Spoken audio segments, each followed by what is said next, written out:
Good morning, afternoon, evening to all. My name's the Casual Capybara, and welcome back to another Casual Capybara critique. So, 3D platformers. They are a genre of game that I hold very close to my heart. There's something fascinating about cleaning up and collecting every shiny thing the game tells me to grab. And saying that out loud makes me wonder if I'm part crow. So that leads to today's game, Mr. Sleepy Man by Dave Savanti, and released on March 10th earlier this year. I've been gradually chipping away at this game bit by bit on my Steam Deck, in between being completely f***ing Persona 5 royal pilled, and I've been surprisingly pleased with this goofy game. But more on that in a bit. First, the game's synopsis. You play as the titular title character, Mr. Sleepy Man, waking up in a strange room with a man with no midsection, whose name is Tiffy. And before you head out, Tiffy tells you, "Don't try and mess anything up, 'cause I'm not even really supposed to be here. I'm just kind of hanging out." Which sets the game's main objective in motion, to cause chaos and mess everything up. In Mr. Sleepy Man, you explore a strange world with even stranger characters in it. The gameplay is a non-linear 3D platformer where you explore, cause mayhem, and find collectibles in the process. The main one being these shiny things, which you collect in a variety of ways, mainly by, again, being a menace to polite society. Some of the crimes you can commit include, but are not limited to, theft, sexual assault, destruction of private property, attempted homicide. But the worst crime Mr. Sleepy Man has committed? Pouring milk in the bowl before adding the cereal. Disgusting! Speaking of cereal, there are two other collectibles to find. Cloud coins to upgrade your sweet dream meter so you take more hits. Basically, it's your health.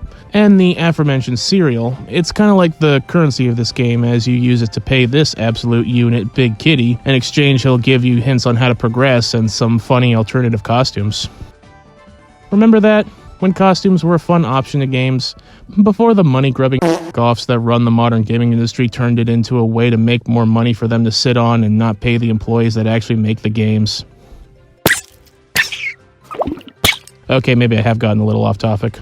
Let's get back to the point. I think the non-linear collectathoning is very good, with a couple of exceptions of platforming challenges where the momentum and physics controls can feel a bit wonky, and it can feel frustrating trying to do the same jump only to fall again and again. It doesn't help that in said challenges, the camera constantly repositions itself at an awkward angle, making the platforming feel unfair at times. But that's really my only issue, gameplay-wise, and said issues are far and few between. The art style, it's something. It's what I'd call ugly but charming. It kind of reminds me of Ed, Edd and Eddy, being in the sense of being in the same camp as fugly, but just bearable enough that you can appreciate its unique charm. The music in this game is also really good. The developer, Dave Savanti, on top of making this really good game, is a really good music artist. He's been making really good music on his own YouTube channel for years alongside the development of Mr. Sleepy Man. You should go check it out, link in the description, and give it some love and attention, because it's a damn shame a guy like this, who makes his own music, gets completely shafted by the algorithm, meanwhile talentless hacks that mime along and/or do stupid skits to overrated pop music get all the spotlight shine on them. There's one more point I wanted to bring up, which is the story.